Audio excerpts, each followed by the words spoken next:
Hi, everyone. Welcome to our annual update for the foundation from this last year. It's really a delight to be with you today. I'm Susan Thornton, the CEO of the Cutaneous Lymphoma Foundation. And today I'm joined by two special guests. My goodness, I haven't had enough coffee this morning. Our board president, Laurel Carlson, and our vice president, David Elephant. Thank you both for joining us today. And the format this morning or this afternoon, depending upon when you're watching this, is I'm going to run through some highlights from the year, and then we'll have a chat with Laurel and David, and we'll share some insights and some other things that are happening, and then we'll wrap up for the day. So thanks everybody for joining us. We'll see Laurel and David in a few minutes. So I'm going to run through a few slides, and just to give you some highlights from this year.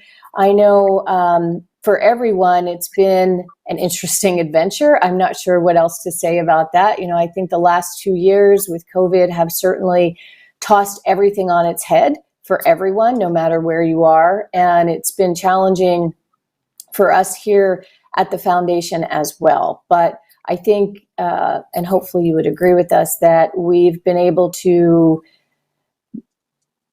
change, modify, jump through hoops, create some new things that have continued to serve you in the fashion that you have become accustomed to. So before we get started, as always, I like to thank our sponsors and our funders. That means all of you who have so graciously and generously donated to the foundation and to the work. We could not do this without your support, and it's really been critical over this last year. So thank you very much for all of our sponsors and supporters that actually make this work happen. So moving on, again, we welcome David and Laurel. We'll have a chat with them next. So a little bit about this year. What did we do? Maybe you've participated in some of our events, but we really, I think, dialed it up quite a bit. As many of you know, if you've been around for a while, that we have done in-person programs, and then we added virtual online programs. And then, of course, when COVID hit and shut everybody down in 2020, we flipped to doing everything online. And, at that point, we asked you, our community, what would be of most service. And we took all that feedback and we expanded our programs actually, and have been doing more events, more programs, but different formats, different kinds of topics. As you can see on the slide, we've done a lot of different areas to try to address your questions and the things that you're interested in. We added our online peer-to-peer private community, which I hope a lot of you have participated in, and that continues to grow. We've added answers from the experts. We've added some COVID resources. We've done webinars specific to COVID because there's been so many questions. Not that we have a lot of answers, but we're trying, to the best of our capacity to bring to you as the updated information as it's available. So, I think, at least from my perspective, we've done a good job of trying to continue to support everyone who's impacted by cutaneous lymphoma, no matter where they are. And I think you can see with some of the statistics that we continue to really reach out and connect with our audience. And I think this is a pretty amazing statistic, if you want my humble opinion. We launched our online peer-to-peer community. It continues to grow. Obviously, back in April, June, that was our pre-launch time. We had some folks helping us out to take a look, make sure we had everything right. But when we launched in late July, we had 48 people on the site, but now we're up to close to 500 people, which is really amazing. And we anticipate that this will be able to continue and grow as time goes on. And I really, if you are not a member of the community, I encourage you to jump on. You don't have to post every day or anything like that, but it is a private community. it's secure, and it's a way for you to engage with each other. And I think one of the most valuable things about the foundation is that finding people who have walked the path that perhaps you're starting to walk, and asking questions that are not necessarily addressed in the clinical arena, but are really the experience of an individual who is living in the skin, right, of someone with cutaneous lymphoma, and or your family members who are trying to support you or trying to understand a little bit more about what you're going through. This is a great place to come and to ask those kinds of questions, and then also to share your experience, because if something that has helped you along the way may help someone else. And I think that's really powerful when we can all come together, and it's a online platform, so it makes it accessible and easy for everyone, at least today in English, but hopefully in the future we might do some things with different languages. So I think this is pretty impressive. 120,000 users who have been accessing the information on the website. The website is, for most people, a huge resource, but again, for folks that have not been referred to us directly from their healthcare provider or from somewhere else, a lot of times, I think we've all done it, right? You learn something, you hop on Google, you put it in there, you see what Google comes up with, and that's how a lot of people find us. So once they find us, then they're really able to dive into the information on the website and on the online learning center. And we just recently, over the last, I guess we finished this up in this last year, our Medical Advisory Council has reviewed all of the clinical content and updated that. And we continue to add to that, and we continue to monitor and make sure that everything that's on the website and within the online learning center is up to date. And as you can imagine, that takes a little bit of work in the background. And at this point, I will do a quick shout out to Deb Van Zegeren on our team, who manages the website. She manages so all of our tech. She's helping us stream today. So it's we would be lost without Deb, and the work that she does behind the scenes that you all never really get to see is amazing, and allows us to bring this technology into your home, right, and right at your fingertips. So and we continue to do more. So one of the things that we do, if you've participated in our programs, is after the program, we do ask you in a brief survey what you think, and provide us with your feedback. And I know it can be a pain in the neck sometimes, but, and I am guilty of it too, of just blowing out after participating in a webinar or whatever, but it really does make a difference. We read them, we analyze them, we capture all that data, we look for trends, we look for, what is it that our community is asking for? Because really, it's not about us over here, at the foundation. We are just the vehicle for bringing you what you need and what is valuable. So, I think we've done a good job, but you've also told us that we've done a pretty decent job in bringing you the kinds of information and programs that you want, that you need.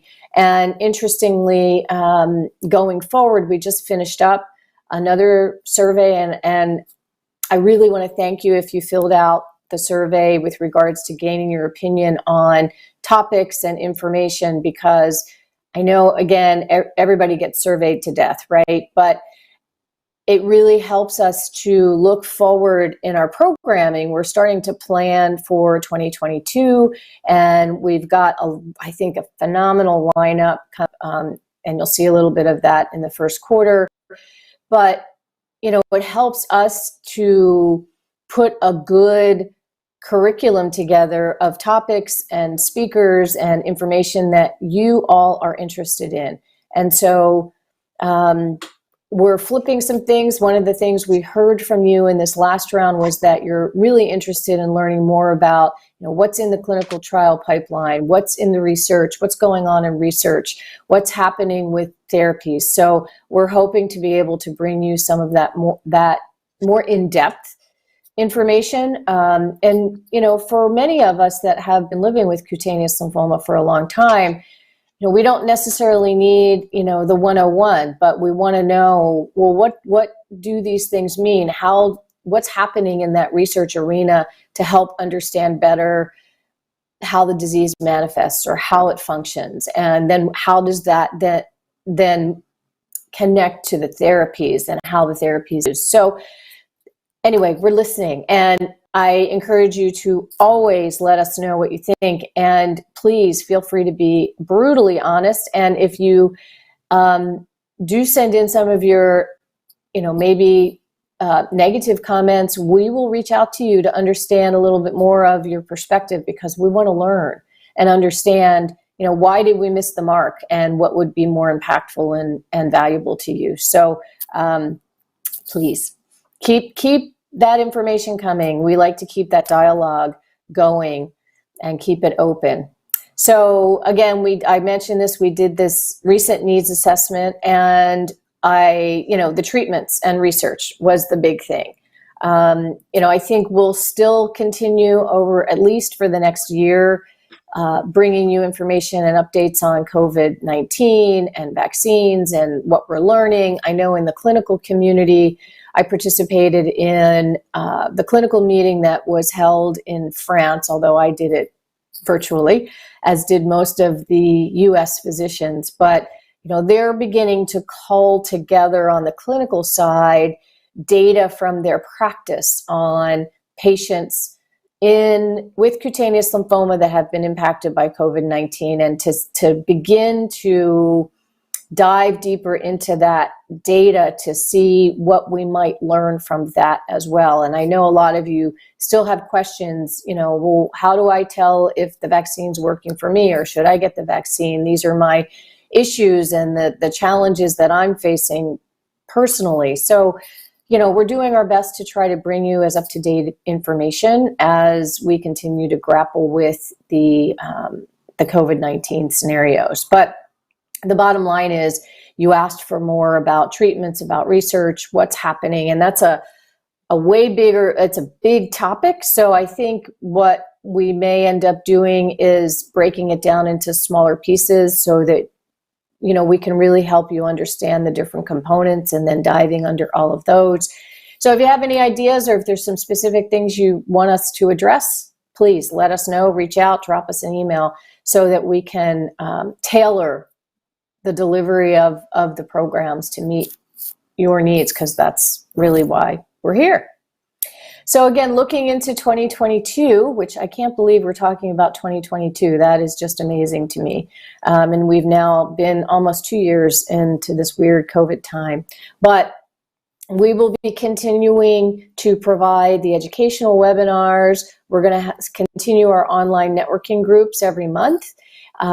And the quarterly answers from the experts. I know they're very popular, where you can ask your questions of the physicians. I think we just had a really wonderful Q&A series last week. And if you haven't had a chance to take a look at that with Dr. William and Dr. Dave Louie, I think it was a great conversation. So I encourage you to go check that out. You can access all of our programs on our YouTube channel or find them through the website as well. So, you know, we're going to keep doing all of this. We're looking again at coming together for our annual 2-day patient conference. Still grappling with whether it should be totally virtual or a hybrid and having some in person. We're going to have to make that call soon, because as you can imagine, if we're doing something in person, it will require work to get a venue and all of that. Through the survey was that most of you are not quite ready to be in person. So, you know, we're going to take all of that kind of under advisement and try to determine what the best thing to do for this year, and to keep everybody safe and healthy, and still continue to provide that important connection, which I think the 2-day really, at least in my humble opinion, is that opportunity for people to connect in person. There's just nothing like being in person, but we want it to be safe, and we want everybody to be able to be comfortable coming. So we'll be continuing to do all that we do. We'll be launching our next round of our Catalyst Research Awards in January to the clinical community. And we'll again be supporting research in the field of cutaneous lymphomas, which is always very exciting. You know, as you can imagine, it's hard for researchers in our field to get funding. So the fact that we as the patient community can come together, raise funds in order to support these researchers and the important work that they're doing, both, you know, really interesting work on how the mechanisms work in this disease and the things that we really need to learn in order to look at what therapies, what targets might be the most optimal to move forward kind of through that clinical trial process, or even combinations of therapies and things like that. We need to have a much deeper understanding of this group of diseases that is just very challenging, because it's even under the microscope, it's different for pretty much everybody. There's just not a lot of similarities, so it makes it very hard to treat. So we need to learn a lot more. Anyway, I could go on a lot about research. And then we'll continue all of our publications that you're used to receiving from us. And as always, we're here if you need to have one-on-one support. I think, I would say, pride ourselves to some degree, but you know, anybody that reaches out, no matter where you are in the world, we will do our best to try to support you in finding either the clinicians that you need, or connecting your clinicians to an expert in the field, or helping you grapple with, you know, where do I go for this resource, or this is what I'm challenged with. Sometimes, you know, it really is having an ear of someone that understands this disease, understands somewhat of your path, and that can just be a sounding board. Because it's hard to describe this sometimes to people, even those that love us dearly have, you know, grapple with how they can help you. And sometimes it's just really great to have someone who understands and that can listen and be supportive. So I think that's very, very important. And we continue to do a lot of things with advocacy and alliances. I will say this year, oh my gosh, there's so much happening. I could probably spend hours talking with you about what we're doing to build the global patient community. We did our first collaborative patient education session in France at the back end of the scientific meeting with our collaborative partners, both the clinicians in France and the lymphoma group in France, all in French. We did it online and in person. It was amazing. Of course, I participated, but I don't speak French, so that was a little challenging, but it was great. And, you know, we're looking to do a similar program in collaboration with the clinicians next year, when that meeting will be in Madrid, and working with the physicians in Spain. And we are collaborating. If you joined us for our first ever international conference in September, we're collaborating with our sister group in the Netherlands, and looking to co-host perhaps an international conference in 2022, which I think is really exciting. We're having conversations with pulling together the German-speaking patients in Europe, as well as working with the Italian groups in Europe. And of course, we've been working for a long time with the groups in the UK and in our friends in Canada. And, you know, maybe, you know, why is this all important? Why should the foundation be trying to pull together the global patient community? Well, for a couple of reasons. One is that there's not a lot of great places for good education and information. They really don't exist outside of the foundation. So if you are in a country or an area that does not have expertise or there's really nowhere for people to go. So we want to be able to bring what we have out to those individuals who've been diagnosed with cutaneous lymphoma, no matter where they live. And we talk to people all the time from all over the world. You know, I had a wonderful conversation with a husband and wife in Malaysia not too long ago, and we've had conversations with folks from South Africa, Croatia, you know, so many countries. And for many people, there's no experts in their country. There's not a lot of treatments that are approved or available. So bringing the global community together so people can actually get the support that they need is really critical. And then one of the other really important pieces as we move forward and more the patient experience, what you all go through every day, what you experience on a particular therapy and treatment is being required as part of these clinical trials, as part of countries or insurers deciding what they will reimburse and what they will not. And we need to have that patient experience data in large enough numbers so that it is credible and can be supportive of these processes that are happening around the world for patients to have access to the new therapies, to specialists in their country. As you can imagine, you know, if you're in Canada, there's probably, if you're in Quebec or if you're in Ontario or Calgary or Vancouver, you may have access to specialists. But, you know, even if you're in Ontario, the specialists are in Toronto. So that could be far away for you. So we need to pull that data together and then be able to present it to the health ministries, to the payers in the different countries, to tell them why, from a patient perspective, it's important that this therapy is approved, that this therapy is available and reimbursed within their health system.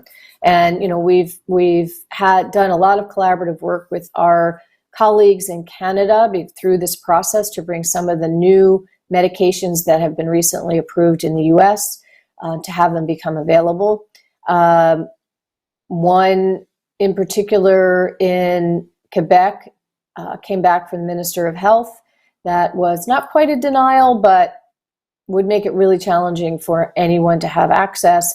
So we are sending a letter to the Minister of Health in collaboration with the clinicians in Quebec to tell them why it's important that they reconsider their decision. And this also happened recently in the UK, and it was required after denial for one of the newest therapies was not going to be accessible in England or Wales. And so it was a collaborative effort with the lymphoma groups in England, in the UK, and the clinicians, and we were providing backup information. So, you know, it's so important. It's so important for us as the patient community to come together, and that's why we ask, you know, for you to fill out surveys or to participate in our online community and to bring people together, because that can really move the needle forward for people living with cutaneous lymphoma around the world. And anyway, there's probably a million things more I could chat about with that, but gosh, yeah, we're part of a whole nother initiative looking at survey instruments in cutaneous lymphoma. So tons of things going on kind of behind the scenes that are not always visible to you who are coming to us for connection, for support, for information. So, but we're trying our best to make sure that everyone who's been diagnosed or is impacted by cutaneous lymphoma gets the support they need to be able to live well. So let's see, I could probably go on many, many tangents. I talked a little bit about this. We are updating our treatment guide. If you have it, we're redeveloping it. There's so many new categories of treatments now than there were before. So we're rewriting the treatment guide to talk more about those different categories of therapies that are being developed to give you a little insight into where they play, out across the continuum of the different diseases and stages of disease.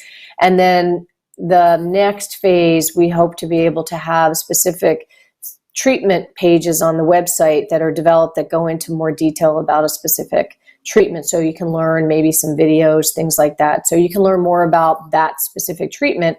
And having it on the website enables us to keep it up to date. So as things change, as new studies come out, things of that nature, we can put it all there and it's all in one place and you can find it easily. So that's kind of on the horizon. I talked about our international program development and we're updating the website, going through another tweak iteration to make the treatment center listings a little bit easier and the clinical trials listings easier.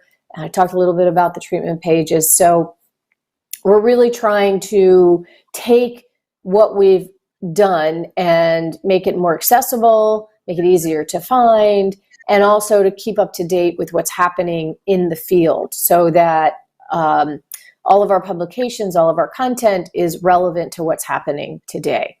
And then, of course, our patient voice projects. This is so important. It reflects on, I think, everything that we're trying to move forward. And the advocacy requires, as I mentioned, having this data, for lack of a better term, that we can then show and share and really have health ministries, the healthcare systems in the different countries, the payers, understand what it's like and why it's important and why they should have an interest in cutaneous lymphoma and that they should help provide these things to our patient population. So there's a lot that happens. It's complex behind the scenes. If I've learned anything in the 10 years since I've been in this role, wow, like there's so much to learn as you look at on each of these areas, whether it's research, whether it's access and policy and approvals and reimbursement, or if it's the clinical information. It's like, whoa, it does really make your head spin. And with our small and mighty team of 5, it sometimes is a little bit of a challenge, to get everything done. And everybody on the team, bless the amazing group of women that I have the privilege of working beside. They all make me look fantastic.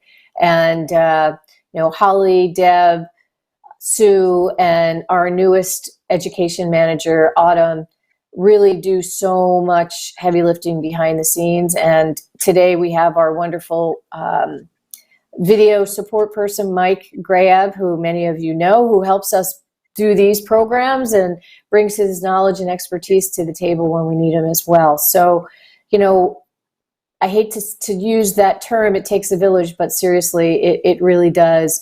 It takes all of us. And I hope that this gives you a little taste of what we've been doing for the year, maybe beyond what you've seen or what you've been exposed to. And I want to take the opportunity right around Thanksgiving here in the U.S. I know our friends in Canada had their Thanksgiving back in October, but this is really from the bottom of my heart, and I know from everybody here at the foundation, thank you. Thank you for allowing us to do this work, to be your community, your place, your safe haven for cutaneous lymphoma, your trusted source, and for providing your support throughout the year, throughout the many years that we've been able to do this work. And we stand on the shoulders of our founders, Judy Jones, who many of you know, really had the tenacity and the vision to put the stake in the ground and kick us off over 20 years ago now. And here we are, still growing, expanding, and running really fast. to try to keep up with an ever-changing world and landscape. But I think it's good changes, and there's a lot of great stuff happening, and we will continue with your help and your support and your engagement to do more and to be of more service and support for you. So with that, I think that's kind of our formal part to give you a sense of what we've been up to, and I'll welcome back with me Laurel and David. Really thank you both for taking the time on a Saturday. We ask a lot of you throughout the course of the year. You know, David and Laurel, both as board members and our executive committee that meets every month, and you know, they really take a lot of time out of their personal lives to provide guidance and support, and have been amazing along with the rest of our board to help us navigate what has been a little bit of a rocky time, I would say, and trying to figure out how the heck we can provide, do what we do, and do it in a new way. So for those of you who may not know Laurel or David, I'm going to ask each of them to just give a little synopsis, say hello, say who you are, and then we'll just have a chat. So Laurel, do you want to jump in and let people know a little bit about you? I will try. I have to yes, apologize. and Laurel has laryngitis, and she's been, so we won't make her talk too much. So yeah, I talk a lot, so this has been a real handicap for me the last couple of days, and I haven't been talking this morning to try to save whatever I have for this event. But as some of you know, if you've heard me speak before, I've been a patient for a very long time, and before the foundation even existed, and before the internet existed, and my biggest need when I was diagnosed was not only finding expert treatment, which was very difficult, but I really did want to connect with others. So this has always been my primary focus. When I did join the board, I kept dropping hints, and finally Susan said, yes, I think you can. I think you can try to start a networking group. So I started one here in DC, and it's been a phenomenal group of people. We've had a lot of people come into the area just so they could attend our group, but shifting to virtual was an adjustment, and we kind of miss our socializing and closeness. But a whole nother feature developed, which is by having the online networking groups each Tuesday, first Tuesday of the month. The DC people, and now some other people from around the world, mostly in the United States, have joined us, and they're all there helping to give support when someone newly diagnosed decides to attend. So I always have to plug that. I really miss our in-person groups, but I am so thrilled at the number of people now that can reach out and speak to another person through the format that we have established every Tuesday, first Tuesday of the month. So I would really encourage anyone, if you have been dealing with the disease for a long time, I would urge you to join our group, because your experiences are invaluable. There's just no replacing or no substituting for someone who's actually been through the whole diagnosis and treatment and all of the ups and downs that come with this disease. And if you're newly diagnosed, I also would encourage you strongly to attend, because you will get to hear the stories of other people, and you will be able to ask questions. And maybe we have the answers and maybe we don't. Sometimes we just say, wow, you really need to see your doctor. Or Holly, who graciously organizes and runs the meetings each month, will follow up with an email and say, you had a question about such and such. Here's a resource. Or we would recommend you, reading up on this, or maybe, asking your doctor a particular thing. So much good has come out of that. I hate to say, it's been good to have COVID, because it certainly has not been good, but there are some little caveats that, although we talked about before the pandemic, gosh, wouldn't it be nice to have some sort of virtual group where anybody could join? And it would seem like such a pipe dream at the time. But very quickly, it became a reality, and I couldn't be happier with how the foundation responded, and Mike, who Susan mentioned, he's been invaluable with all of these programs that we've been able to bring to you, and so I'm very thrilled with all of that. So that's probably my biggest plug for what voice I have. So I'll turn it over to David. Thank you, Laurel. Suffering with laryngitis, I feel for you. I'd also like to reiterate what Laurel said about the networking groups, especially for those newly diagnosed. They're fabulous. So I just want to talk for a minute about the board and my history with cutaneous lymphoma. I joined the board in late 2018, and I was immediately struck by the tremendous talent on the board, including physicians who are world-class leaders in the field, and a group of very dedicated individuals, most of whom are patients, all of whom volunteer their time and their expertise. And the organization itself is so ably led by Susan. I don't know how one person does everything she does. You can read about everybody. I think she said the small and mighty team of 5, as she put it, who works behind the scenes on the website.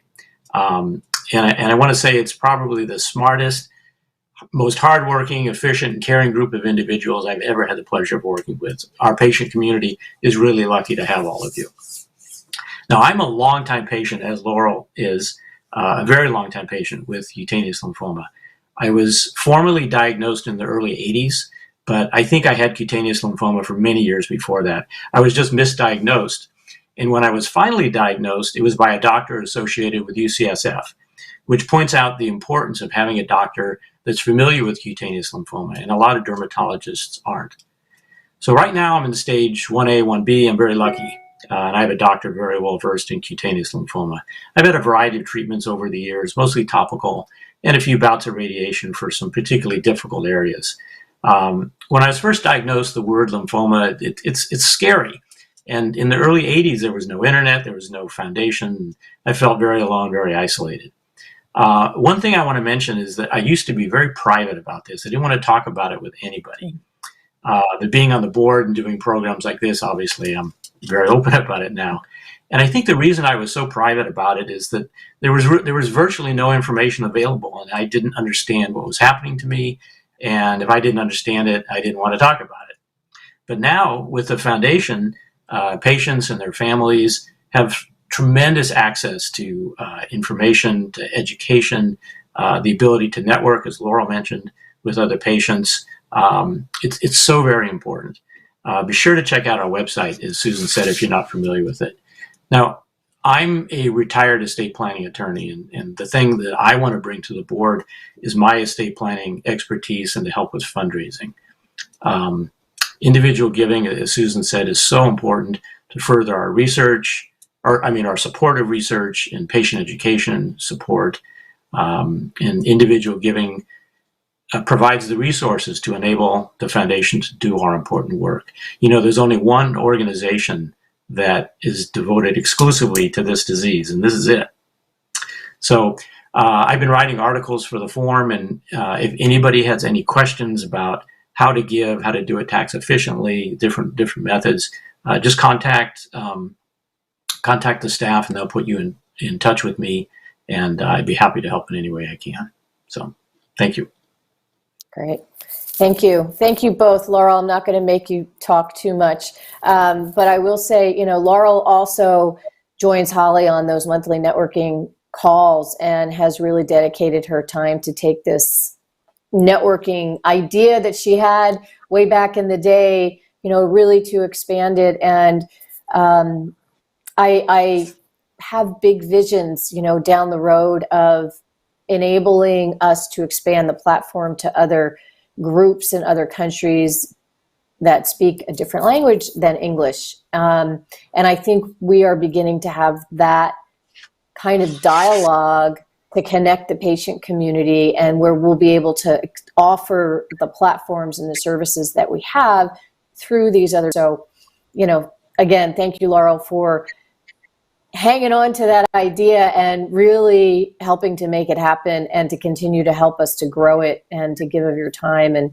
talent and experience. And David, yeah, I have a lot of fond memories of meeting you over the years at various workshops and things that we did in the Bay Area, and some dinners we had when I was out in the Bay Area. I kept trying, like, oh, you would be such a good board member, but you weren't quite ready, and you had your practice and other things, and it's just been delightful to have you bring your perspective to the board and your area of expertise, which is something I know nothing about, estate planning or how any of that stuff works, but I will tell you that over the years we have been the recipient of some funding from patients from their estates, and that actually has helped us to support our research funding. We wouldn't have been able to do it without that funding. So, and then when you give the money away to the grants, it's not like you plant a tree and then you grow more money on that tree, you run out of money. So,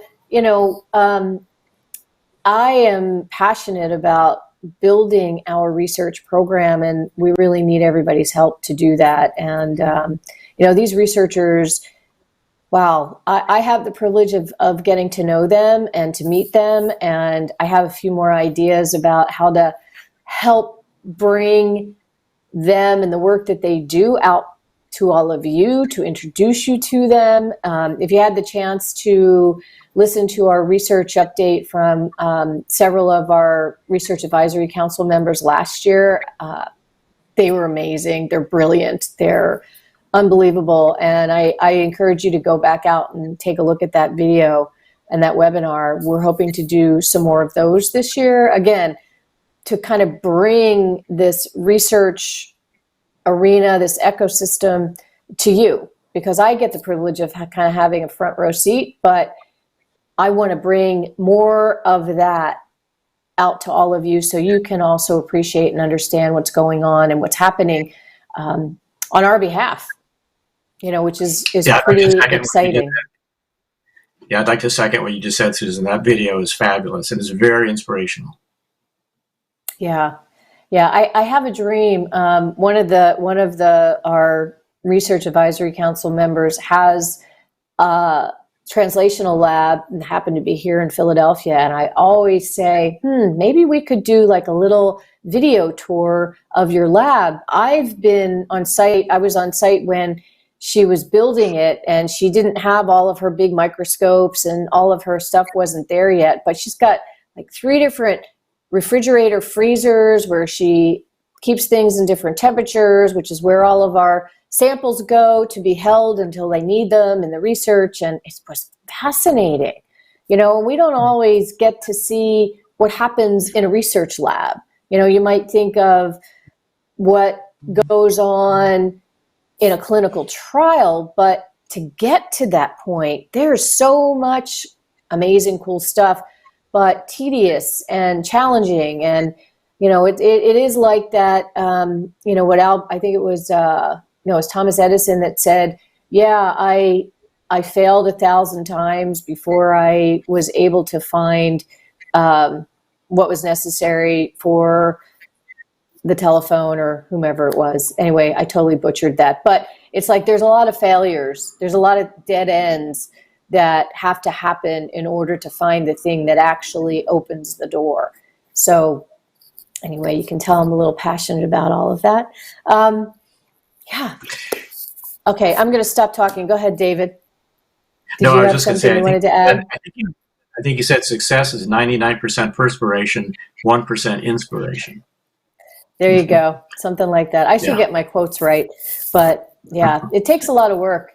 It takes a lot of, and eventually we kind of get the end result, but my goodness gracious, there's a lot of failures and a lot of things that happen along the way. And trying to wrap your head around all of it is amazing. And I know we're coming up here to the sort of the end of our time. I wanted to ask either of you if there's anything else you'd like to share. You guys have been with us in the boat as we, embarked on this crazy COVID journey back in the spring of 2020 and trying to kind of look in the crystal ball and say, wow, well, what do we see? What do we think is going to happen? I don't know if either of you have a perspective on kind of what we did, how we tackled it, and maybe what you see going forward, some challenges or some opportunities, because I think we've got opportunities, Laurel, to your point. So I don't know if there's anything else either of you would like to share. Well, go ahead, David. You go ahead, David. Yeah, save your voice. No, I was just going to say, I think that we had adapted tremendously to the COVID environment, and I think it's opened new opportunities for virtual programs and for more to participate. And I think we've seen that. So I think in that regard, we've been successful. I totally agree with everything you just said. It has been amazing, and I thank you, David, for giving the accolades to the staff, because that is something I'm totally with you. I am always amazed at how much they have risen and beyond to the occasion, and successes and failures. Like Susan said, when we can get your feedback, it really does help make a very big difference. I couldn't help but think, when we have Alexa and the Echo devices, and every once in a while there's a random light that glows, and when you ask it, it's asking you to rate something that you bought 6 months ago, and usually it's something that my husband got, and I have no idea. And a couple of times I've just got, I don't know, and then it stops bothering me. But we're asked for so much feedback, and some of it is just so irrelevant or immaterial. But when we ask for feedback, we take it to heart, and it's not that we're giving it a rating, for someone else to then decide whether or not we're worthwhile. It's so that we can tailor our programs and make sure that we are giving you exactly what you need to the best of our ability. We are a mixture of, staff who don't have the disease, but have really have spent so much time and effort trying to familiarize themselves with every aspect of this.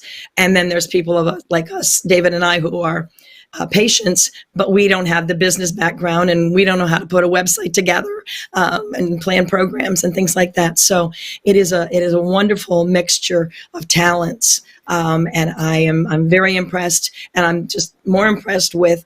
It's not a one size fits all. Every time something new comes on the horizon, everybody just jumps on board and does their best to make sure that we're keeping up. Because if we don't keep up, then our purpose, we're totally defeating our own purpose. We're here to provide as much as we can for everyone.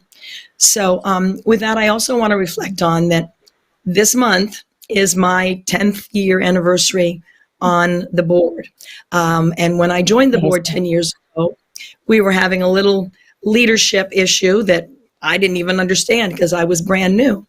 And Susan Thornton was introduced to me at that time. And she was just going to kind of fill in, but she did become the CEO. And as you all know, she's an amazing CEO. Mm-hmm. So we at the foundation really wanted to celebrate the fact that she's been with us for 10 years. So I'm going to do a little camera magic here and share with you a lovely vase.